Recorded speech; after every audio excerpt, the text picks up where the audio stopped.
RTO Kashmir Yahya नक्काज ने कुपवाड़ा जिले का दौरा किया। उन्होंने एआरटीओ ऑफिस कुपवाड़ा में जारी कामकाज का जायजा लिया। उन्होंने एआरटीओ कुपवाड़ा को हिदायत दी कि जिले में ट्रांसपोर्टर्स के रुके पड़े मसाइल को हल करें। उन्होंने कहा कि ट्रांसपोर्टर्स और आवाम को एआरटीओ ऑफिस में मसाइल का हल बगैर किसी ताखीर के होना चाहिए। याहिया नक्काज ने कहा कि महकमे में अब तमाम काम शफाफियत के साथ अंजाम दिए जा रहे हैं।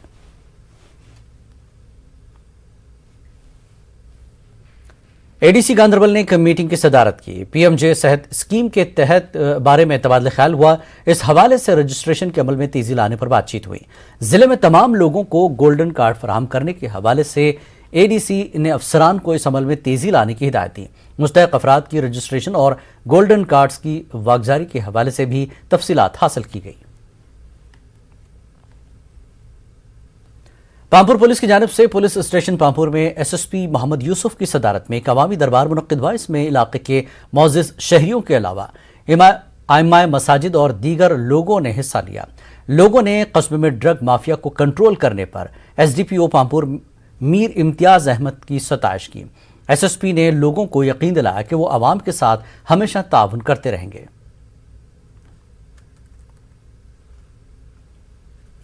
लखनपुर पुलिस ने मवेशियों की स्मगलिंग की एक कोशिश को नाकाम बनाते हुए 13 मवेशियों को बरामद कर लिया। एसएसपी कठवा ने कहा कि लखनपुर में एक नाके के दौरान एक ट्रक से ये मवेशी बरामद किए गए। ट्रक में गैस सिलेंडर्स की आड़ में मवेशी स्मगल हो रहे थे। पुलिस ने केस दर्ज करके जांच शुरू कर दी है।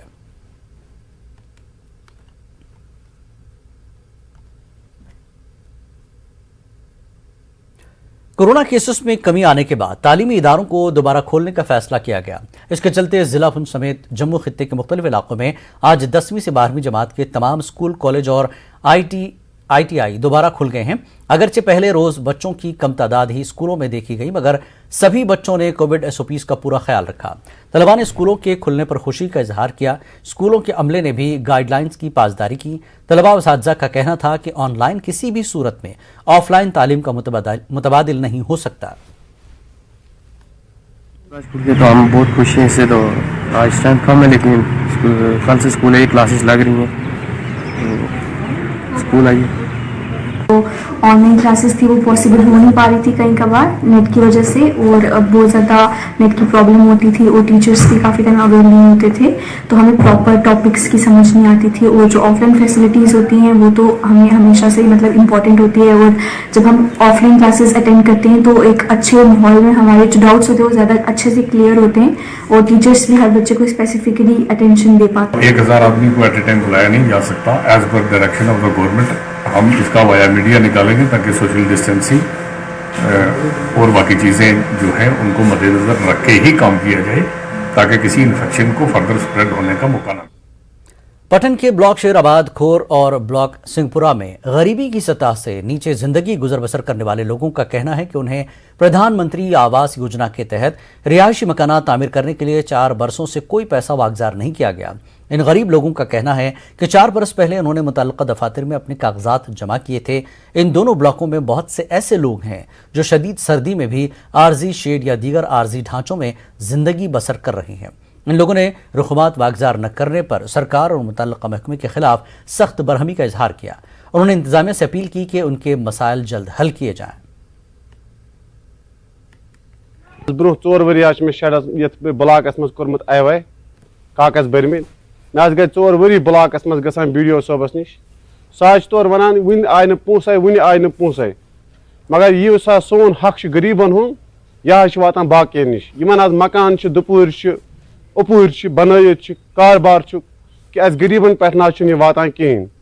तो लकुट लकुट अयाल मतलब तूत हिसाब किताब कह करो कह नुकान ज़ेनित बहुत पान थोड़ा जेन कह कम अत गई 4 कॉल कर सुबह सुबह कर क्या वन तरह फिक्रे अत गसान क्या। ऐसा कोई इशू नहीं है, मैंने खुद चेक किया है इसको। जो भी एलिजिबल बेनिफिशियरी है उन सबको हम दे रहे हैं। एलिजिबिलिटी क्राइटेरिया बैठने के लिए इसको इम्पोर्टेंट चीज़ ये होती है कि उसको जो चूल्हा है पक्का मकान नहीं है और उसके पास ज़मीन है, तो डेफिनेटली जो है उसको भी प्रधानमंत्री आवास योजना अर्बन या रूरल जहाँ भी वो रहता है उस हिसाब से मकान का बेनिफिट मिल सकता है। गवर्नमेंट डिग्री कॉलेज कठुआ की एनसीसी यूनिट ने पुलवामा हमले के शहीदों को खराज अकीदत पेश किया।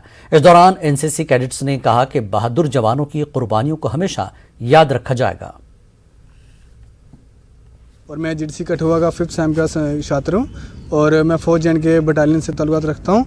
आज हम सब ब्लैक डे मना रहे हैं। जिस तरह हम सबको पता है कि 14 फेब 2019 को पुलवामा अटैक हुआ था, हमारे जो वॉरियर्स थे, हमारे हीरोज़ थे, वो मार्टर हो गए थे और उन सब की रिमेम्बरेंस में हम उनको ट्रिब्यूट कर रहे हैं। मैं आशा करता हूँ कि हमारे जो भी मार्टर्स के जो भी नेक्स्ट टू किन है, आशा भी करता हूँ, साथ में सबसे दरख्वास्त भी करता हूँ कि वो लोग अपने जो उनके जो भी फैमिली मेम्बर्स हैं उनको अच्छे से एड्रेस करें, उनको अच्छे से उनके ग्रेवियंसेस को हमेशा एड्रेस करें और उनके साथ हमेशा एक सपोर्टिव रोल में रहें। जय हिंद।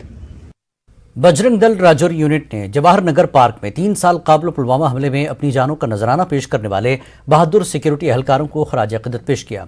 इस मौके पर शोहदा की तस्वीर पर फूलों के हार चढ़ाए गए, उनके हक में नारे लगाए गए। उनका कहना था कि शोहदा की कुर्बानियों को हमेशा याद रखा जाएगा।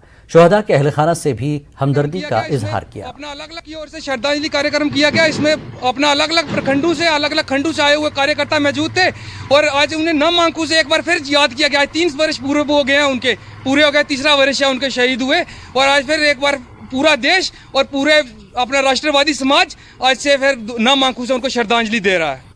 जो शहीद हुए थे उसके उपलक्ष्य पर आज जिला राजौरी के अंदर श्रद्धांजलि का कार्यक्रम रखा गया। पुंछ में भी पुलवामा हमले के शहीदों को खराज अकीदत पेश किया गया। वीएचपी और बजरंग दल ने पुंछ के बाजार में रैली निकाली। इस मौके पर कहा कि शहीदों की कुर्बानियों को हमेशा याद रखा जाएगा। विश्व हिंदू परिषद बजरंग दल द्वारा पुंछ के अंदर उन शहीदों को श्रद्धांजलि देने का एक जो कार्यक्रम जहाँ पे था मेन चौक के अंदर, और दूसरे तरफ पूरे मार्केट के अंदर लोगों में जागरूकता लाएं कि हम अपने शहीदों को किस प्रकार से इन्हें अपने श्रद्धासुमन दे सकते हैं। और हमें जो नौजवानों में ये आगे कड़ी लेके जानी थी कि जहाँ जहाँ भी हमारे कोई शहीद होता है उनको श्रद्धांजलि दें, उनको नमन करें, क्योंकि वो हमारा प्राण है कि हमें सभी नौजवानों में ये प्रेरणा बढ़नी है कि जो जो हमारे शहीद हुए उनको नमन करें। और ऐसी कड़ी में आज हमने यहाँ पे एक श्रद्धांजलि का कार्यक्रम। उनके बालाकोट तहसील के नालवई के लोगों को पीने के पानी की किल्लत का सामना है। गांव के लोगों को 2 किलोमीटर दूर एक कुदरती चश्मे से पानी लाना पड़ता है। लोगों ने वाटर सप्लाई स्कीम शुरू करने की इंतजामिया से अपील की है। हमारा पानी का जो है वो हल निकाला जाए। हमारी माएँ और बहनें पानी ला ला के उनके जो सर के वो बाल थे वो भी गिर चुके हैं। इतने तंग आ चुके हैं हम, पानी से बहुत ज़्यादा परेशान हैं।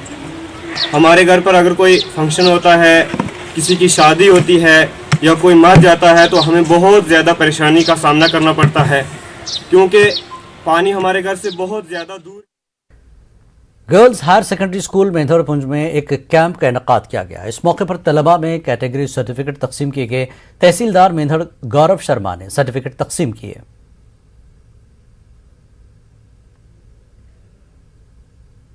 बच्चों को लगनी थी, उसमें थोड़ा स्लो डाउन प्रोसेस चल रहा था क्योंकि सर्टिफिकेट बच्चों के बने नहीं थे। तो उसको स्पीड अप करने के लिए हमने ये किया कि हम स्कूलों में ही कैंप लगा रहे हैं। और मैंने अपनी तहसील मेंढर में भी 11 कैंप्स का एक रोस्टर पिछले हफ्ते मैंने जारी किया था। आज उसी के कड़ी में आज ये 3रा कैंप है government girls high secondary school Mendhar में, और यहाँ बड़ा स्मूथली ये काम चल रहा है। अभी तक हमने कोई यहाँ पे 250 के तकरीबन हमने सर्टिफिकेट इशू कर दिए हैं और हमारा टारगेट 500 से लेकर 900।